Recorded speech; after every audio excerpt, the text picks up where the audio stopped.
Hey there, welcome to my first ever video. Today we're going to be building the 1:48 scale Hawker Hunter F.6 by Airfix. I hope you enjoy, and let's get into it. Construction of this kit begins in the cockpit. I begin by cutting out the cockpit tub and several other components in the cockpit. These items include the ejection seat, the control panel, and several other items. In this clip here, I'm seen very carefully scraping off any excess or uneven plastic from the parts. I do this throughout the entirety of the build to ensure a clean and correct fit. So here I am putting together the two pieces of the ejection seat. Generally, all pieces of the cockpit went together without any issues whatsoever and almost clicked into place, which was really nice. Speaking about what glues I'd be using throughout this build, I generally used Tamiya's extra thin cement for most parts. However, items such as landing gear bay doors and other items which required a bit more support, I'd use a Revel contactor.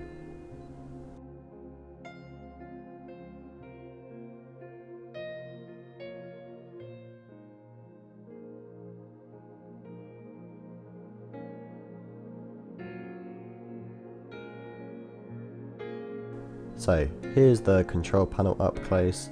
Looking at reference images, it does match up quite nicely. My only criticism would be that the detail looks a little bit soft, but it's definitely something that I can live with and definitely looks good in the end.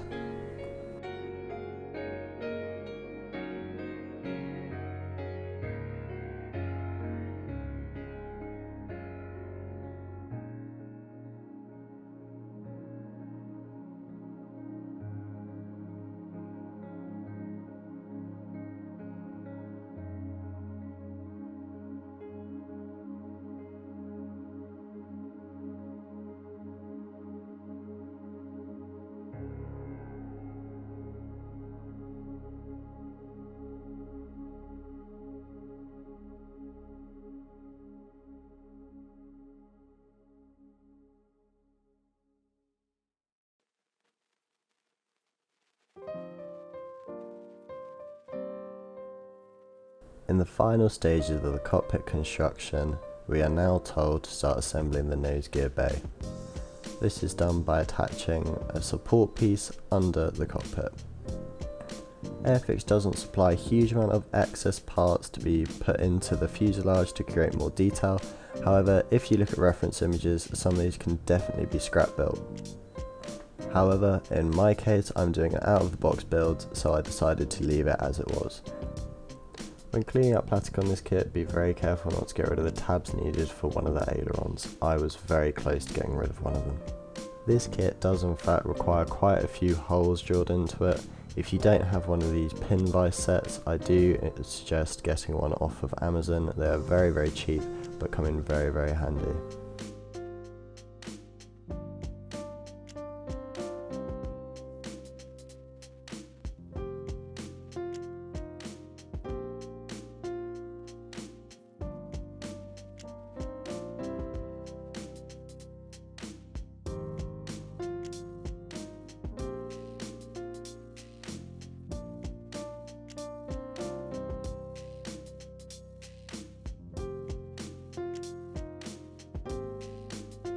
Then on to painting.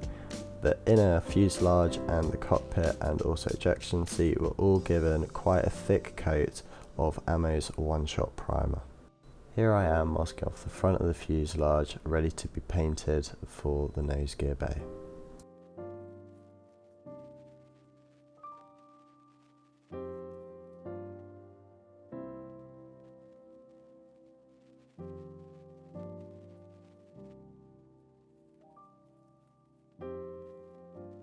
When spraying with my airbrush, I like to only use one colour once. What I mean by this is I like to spray all of the parts the same colour at the same time.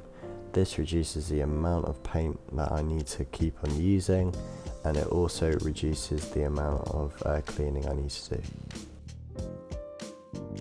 Moving back onto the kit, I was very impressed by the detail in the gear bay and also the engine for this kit. Usually manufacturers can leave these places quite bare and forget about them, but Airfix did a really good job at making sure this is just as interesting as places like the cockpit.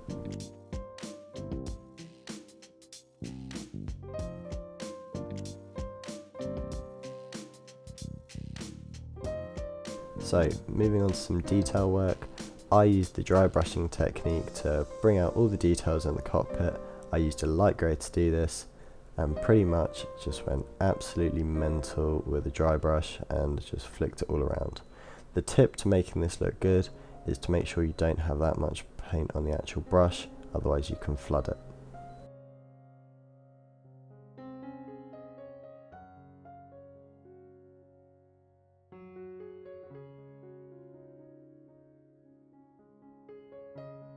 I did then repeat this step, but this time with a metallic steel colour. This was just to simulate some chipping and wear that the cockpit would receive. I was very careful with this not to overdo it, as it could be a little bit overpowering of the grey, which had already produced quite a nice effect. To bring out the brilliant details that Airfix had provided, I used a dark wash, and this was very liberally applied to the engine and the gear bay.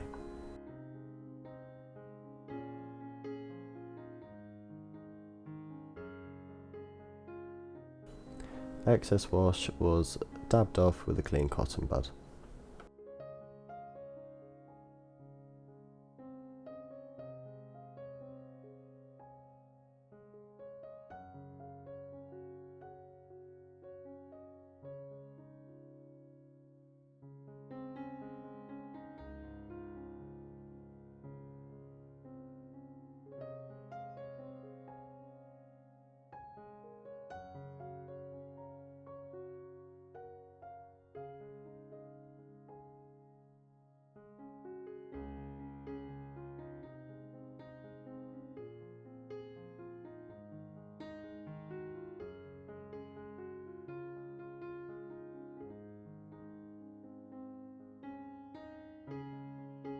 I then very carefully painted some of the details on the cockpit.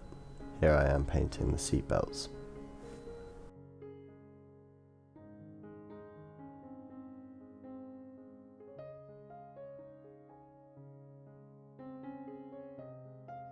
With all details painted, I then began the final construction of the cockpit. Here I am placing the control panel into the cockpit. Here is the final result. I was very pleased by how this looked. The cockpit tub fitted into the fuselage with no issues at all. It was a nice tight fit and it's exactly what I wanted to see.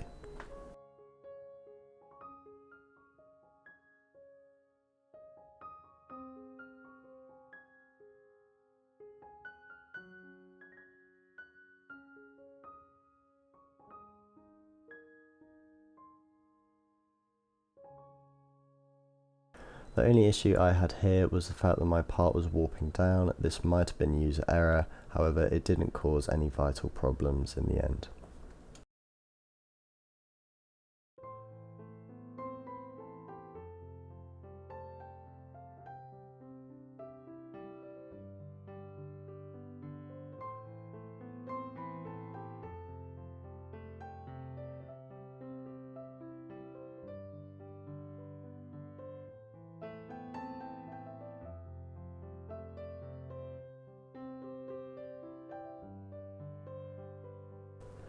I then began work on the engine intakes. These have got to be some of the best intakes I have ever made, as they click together with no issues at all. The only thing I did have to do was use a little bit of sandpaper to clear up some ejection pin marks.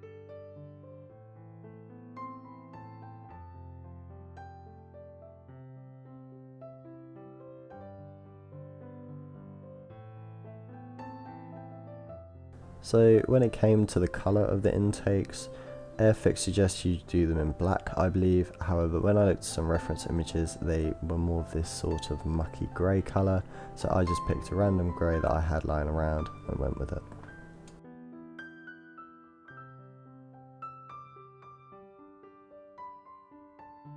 once again, kudos to Airfix for making these intakes absolutely brilliant. I had no issues whatsoever when building, painting, or any of these intakes, so very well done.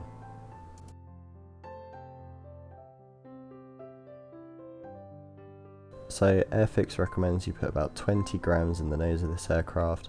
To do this, I used 5 pennies and just stuck them together with some super glue and loaded them up. I would suggest a better or more secure way of putting these in, as they did become loose when I was midway through painting this. Continuing on with construction, I still have no complaints. Everything was fitting together perfectly. It was just a brilliant build to do. No issues whatsoever.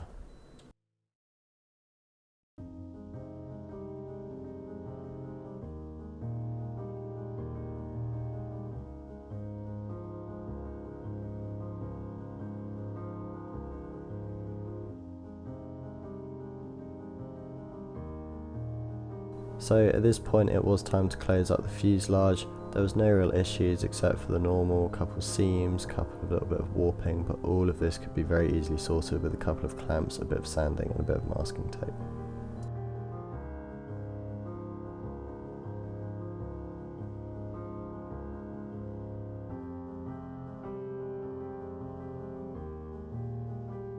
So onto some pretty brilliant Airfix engineering. They managed to put the seam line exactly where panel line is, and due to the fact that Airfix does have some of the wider panel lines of the manufacturers out there, it seamlessly fit in, pun intended.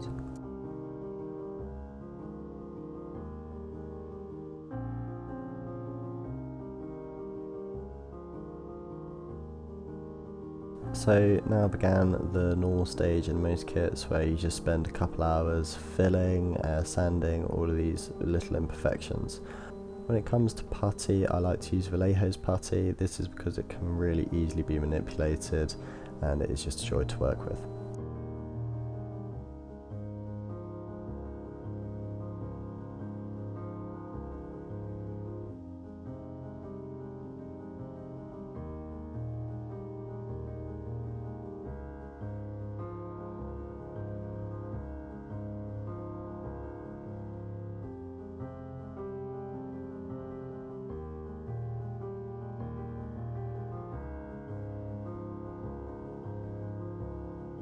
Before the lower wing was snapped into place, I did have to assemble the gear bay. This was no issue at all, everything snapped into place with no issue whatsoever.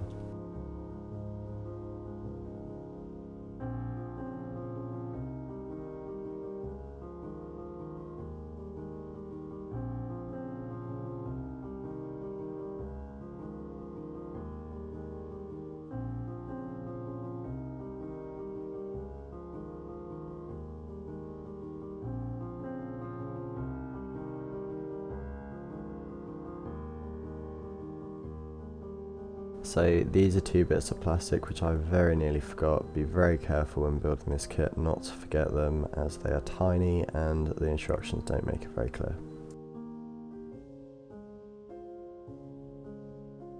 So moving on to the final under wing construction, these things required some force to put in. When I'm saying that I was putting like all of my force into getting these into there, I'm not exaggerating. I was so scared that I was going to break them at one point, but they do snap into place.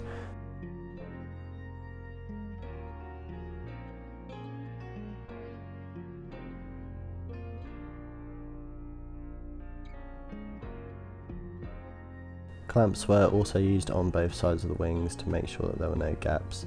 If you don't have some clamps in your modelling inventory, I do suggest that you get some, because they can be very useful.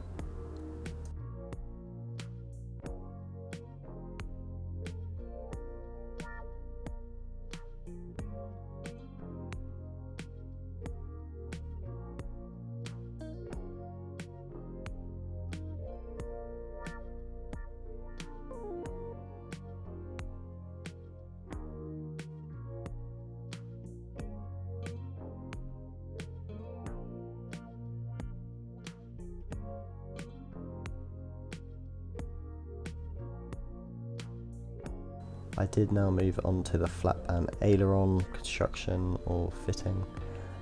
These once again fitted, no issues whatsoever. I did also opt for having the ailerons pointed down a little bit. Not too sure why I did this. I just thought it would add some interest to the model. Maybe perhaps not any hydraulic fluid in. That's maybe what I'll go for. But it's nice that Airfix offer that sort of customability as well. Is customability a word? I think it is.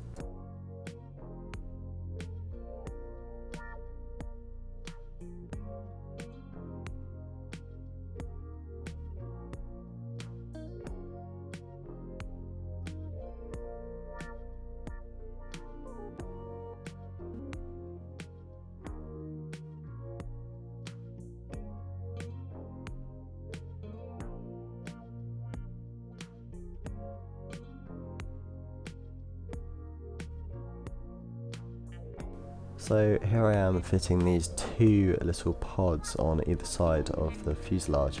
These were used to catch ammunition cartridges from the guns and prevent them from flying into the intakes of the engines. These were added on later variants of the Hawker Hunter.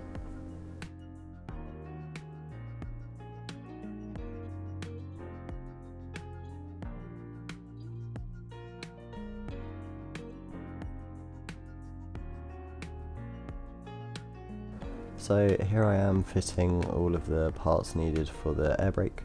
I decided to do the air brake in the retracted position on this particular model. What I did find quite intriguing was the positioning of this air brake is very similar to an awful lot of the British aircraft, like the Hawks, the Hawk series, the Harrier, and I did think that was quite interesting.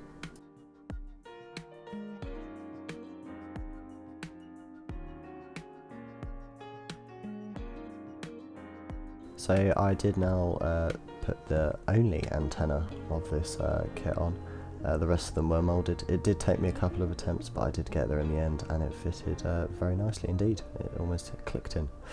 It did also require a bit of pressure though, so keep that in mind. Make sure you don't bend it.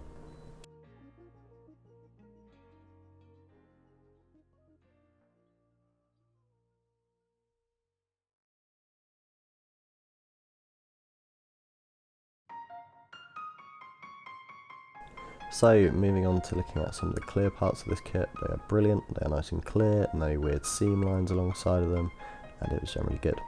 So moving on to masking the canopy, I didn't buy any Edward masks, instead I opted to use the toothpick trick. So the toothpick trick is you get some masking tape, you lay it on your desired surface which you're going to be masking, you indent it, then you get a new scalpel knife, and you very gently kind of score over it and then peel it off. It's very satisfying.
With Canopy mast and main construction complete, I moved on to the first bit of painting. The first bit of painting was using Camo's one-shot primer in black. This created a really good base for me to start doing my mottling or pre-shading effect.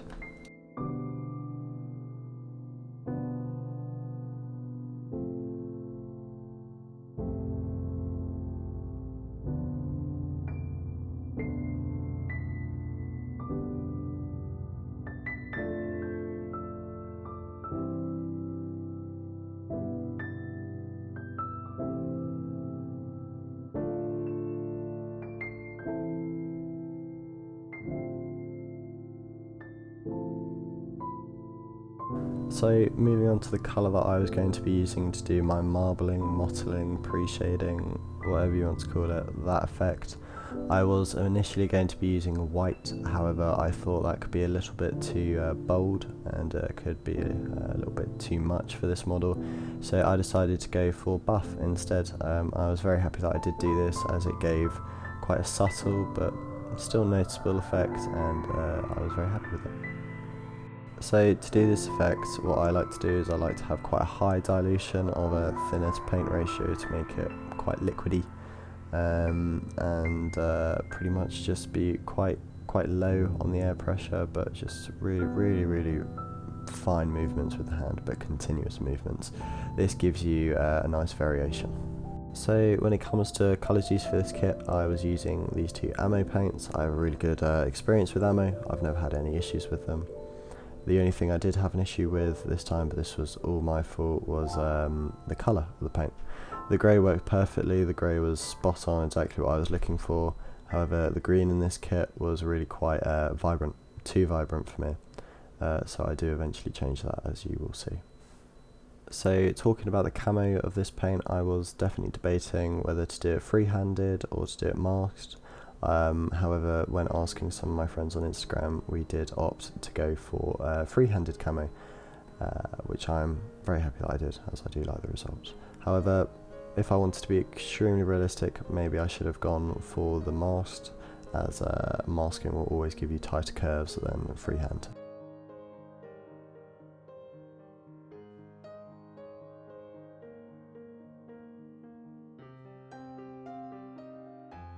So as soon as I finished painting the initial green colour, I knew it didn't look good. It just didn't look good.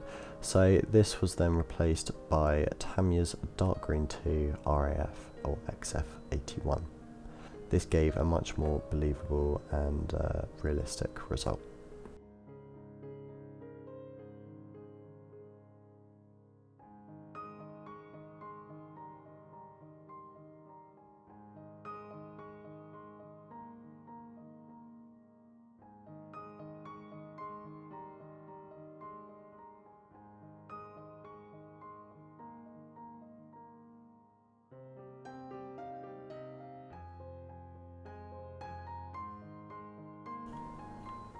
When spraying on both the grey and the green, I did make sure to have, once again, quite a high thinner to paint ratio. This is just so I didn't completely drown and get rid of the mottled effect that I'd spent so long achieving.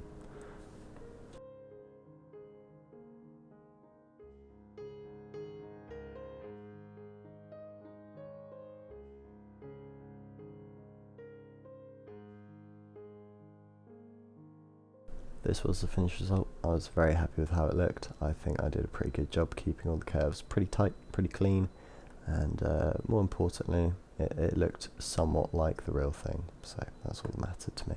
The scheme that I opted to do required a yellow tail, so what I probably should have done is do a white coat followed by an orange and an orange mixed yellow coat.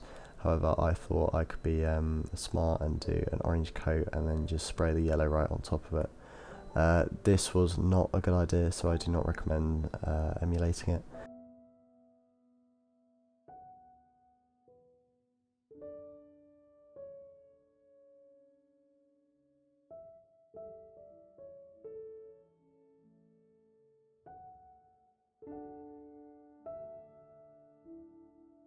So here was the finished result. It looked pretty good.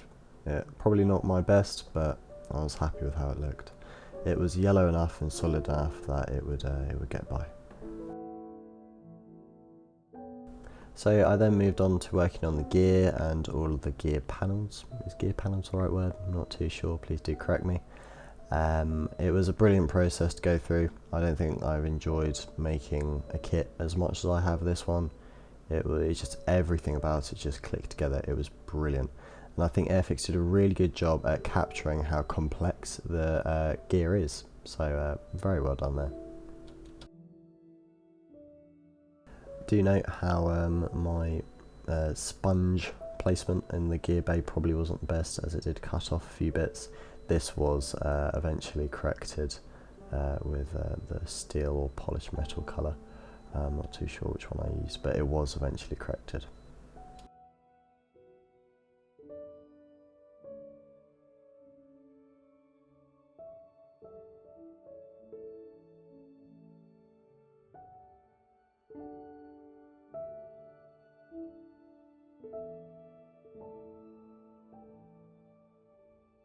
Starting with the decals now, I began at the back and the process that I used with all of these decals was a base of micro set solution, apply the decal, use a cotton swab, get rid of all the air bubbles, and then a light coat of micro sol.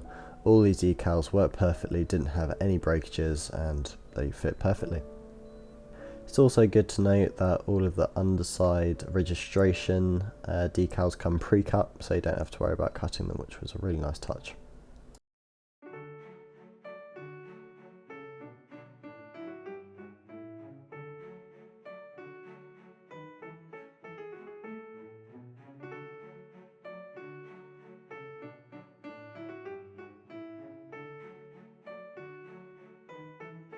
For weathering on this model, I didn't want to overdo it, so all I did was mix up a little pin wash. This is just oil paint and white spirit. Painted it all over the model and then I would brush it off. A note for this is when you are rubbing off, rub off in the direction of airflow to give you more believable results.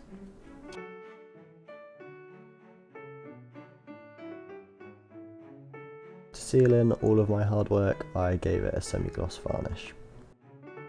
Now, my favourite part of the build would be peeling off the masks. Probably the most satisfying thing ever.